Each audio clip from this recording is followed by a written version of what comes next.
mucho que no hablamos de política, Desde antes de las elecciones. Mire si ha corrido agua bajo este puente post-elecciones para hablar.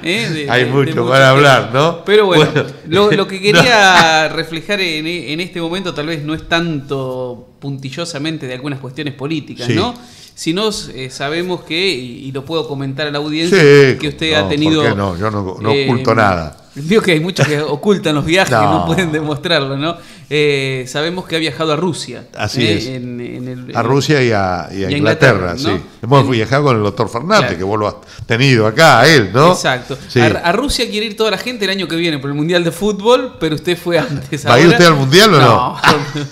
Usted fue saque un crédito como saqué yo, con 5.000 pesos por mes y paga el viaje. Sí, es así. Pero no lo puede hacer, lógicamente, una persona que con la reforma que viene ahora, con 6.000 pesos de jubilación, me parece que no lo va a hacer posible. ¿Pero qué me quería preguntar? No, digamos, Rusia, usted no fue por el Mundial de Fútbol, fue por una cuestión histórica también, ¿no? Una fecha muy especial coincidió con el viaje, ¿no? El 7 de noviembre, fueron 10 días en Rusia. Ahora, a ver, ¿sabe qué? Hay 3 hechos importantes en la historia de la humanidad, muchos, pero en cuanto a esa palabra revolución, ha habido muchas revoluciones, podemos decir la Revolución de Mayo en Argentina o la Revolución Mexicana, pero hay 3 hechos mundiales que conmovieron al mundo. Una es la Revolución Francesa, que ya hemos hablado con vos en 1789, donde se terminó, en cierta manera, con los reyes, que decía que gobernaban por mandato divino, y se accedió al parecer de Montesquieu, de Rousseau y otros, y se instauró lo que se llamó un poco el liberalismo, que no hay que confundirlo con el neoliberalismo. Liberales eran también San Martín, Moreno, etcétera. Entonces, con aquellas palabras libertad, igualdad, fraternidad, la Revolución Francesa en 1789, ¿no es cierto? He tenido el privilegio de estar al lado de la tumba de Napoleón, ¿no es cierto?, donde está, que fue uno de los grandes propagandistas de la Revolución Francesa. Pero más que todo la Revolución Rusa, también la Revolución Inglesa, que fue, ahora le comento, la Revolución Rusa cambió en la historia, un poco la historia de la humanidad, y sabemos que ese socialismo, no comunismo, porque el comunismo es una elucubración de Marx y otros más que no creo como es el ser humano, porque el comunismo es una sociedad sin clase, donde todos nos amamos, nos queremos, donde todos tenemos acceso a todo, iguales posibilidades. Me parece que una cosa que no va a andar, ¿no es cierto? Así que a mí me parece que lo fundamental acá de la Revolución Rusa es que se terminó con la cuestión del zar, ¿no es cierto? El zar Nicolás II, que abdicó un poco antes, porque era tanta la revuelta que había, digamos así, las manifestaciones en contra, porque el zar y la nobleza y con el clero eran dueños del 60% de las tierras, ¿no es cierto? Se vivía una guerra mundial donde morían cientos de soldados rusos, había hambruna, había crisis económica, la mujer del zar reacia a todo cambio. Eso fue haciendo que se fuera madurando un proceso revolucionario, ¿no es cierto? Y estalla la Revolución Rusa. Pero antes de eso había como una dualidad de poder entre Kerensky, que era un liberal, porque el zar ante todo esto había establecido la Duma, que era una especie de parlamento. Pero entonces había un poder dual entre Kerensky, que era del Partido Socialdemócrata ruso, y Lenin, que quería el acceso del Soviet, ¿no es cierto?, que eran era como un ente, como un congreso de soldados, campesinos y obreros, ¿no es cierto? Y entonces, desde ese punto de vista, se establece una dualidad. Entonces Lenin acciona, porque se inclinan las masas obreras, que eran poco. Rusia era un país muy poco industrializado. Muy poco. Fíjese que va un poco en la tesis de Marx, que la revolución socialista se van a dar en países altamente desarrollados y con gran desarrollo del proletariado. Ahí era, en Petrogrado había un cierto desarrollo industrial, no más de eso, lo demás era un país agrario, atrasado, analfabeto, que lo mantenía el zar, ¿no es cierto? Y bueno, se establece esa dualidad de poder y entonces Lenin, con apoyo del ejército, de los obreros, etcétera, instaura y accede al poder el 7 de noviembre de 1917, desplazando a Kerensky y a la Duma, que era el parlamento ruso. Bueno, hoy por hoy, que es lo que interesa. Claro, usted estuvo en los actos conmemorativos de ese centenario. Claro, ¿no? estuve en todo, pero hoy... ¿Cómo se percibe sí, eso? Bueno, mire, Putin tiene un gran prestigio, yo te digo lo que he leído estando allá, tiene un gran prestigio en cuanto a su política internacional. Por ejemplo, allá la salud es gratis, ¿no es cierto? No se ven villas miseria. La educación también, tanto primaria, secundaria como universitaria, es totalmente gratis. Si uno no entra porque, digamos, sí hay un límite, pero esa persona hace mérito, igual se le paga la educación, etcétera. Hay muchos aspectos, pero eso es largo hablarlo, ¿no es cierto? Es aprobado en un 60% Putin.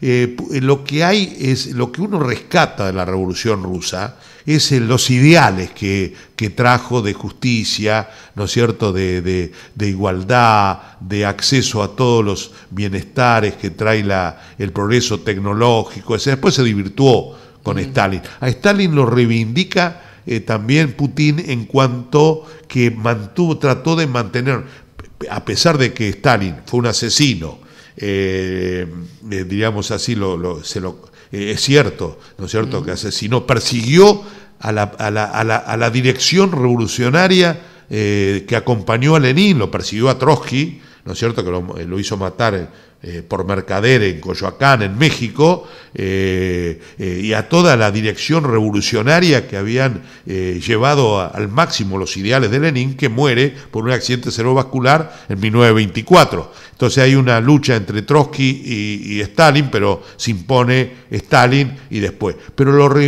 el pueblo ruso, en cierta manera, lo reivindica a Stalin, no como comunista, no, el mismo Putin, pero sí que mantuvo la unidad de Rusia, ¿no es cierto?, que mantuvo. Hay que reconocer también que en la época de Stalin se desarrolló la economía, la industrialización, la alfabetización, fue un aporte importante en la derrota de los nazis, se desarrolló la tecnología, que en el que primero llegó a la Luna, ¿no es cierto?, y pusieron gente en el espacio, pero el aspecto interno de persecución y de asesinato de líderes políticos y de opositores dentro de la misma ideología, no se le perdona a Stalin, ¿no es cierto? Incluso Lenin, en este momento, por ejemplo, tuve también el privilegio de ver el cadáver, lo abrieron por primera vez ahora, no estaba prohibido o no se podía, donde Lenin está embalsamado, y lo pude ver a 3 metros de eso, y es un foco de conflicto, porque por ahí puede tener alguna reminiscencia de comunismo Putin, pero fue jefe de la KGB, sí. Pero hoy más moderado, ¿no? Como ha pasado, no tanto como acá, no tanto como vos y Randazzo y otros más. El capitalismo pero, claro, lógicamente. Putin creo que tiene una frase que dice que con el corazón se extraña lo anterior, porque a nadie le faltaba una vivienda, claro, una heladera, la educación. Pero con el cerebro la gente no quiere volver a lo anterior. Puede ser con el corazón, ¿no es cierto?, pero no con el cerebro. Entonces, incluso Putin ve en el embalsamiento ahí, dice que quiere sacarlo de ahí porque es un foco de conflicto. Hay gente que, ¿me entiende?, que lucha, el 30% añora todo eso, y eso ahí, claro, van miles y millones de personas a verlo, ¿me entiende? Entonces, él dice que la mujer de Lenin le pidió que Lenin estuviera enterrado en el lugar donde nació, que es a 34, 40 kilómetros de Moscú. Así que ahí hay una cuestión. Pero en los grandes ideales yo creo que hay que rescatarlo de la revolución rusa. Y con respecto a la otra revolución, la inglesa, es muy importante. Ya es una revolución tecnológica. Va de 1780 a 1840. Es decir, se pasa de la economía agraria a la economía industrial. Nace la burguesía, el proletariado, la máquina de vapor, la industria textil, el ferrocarril.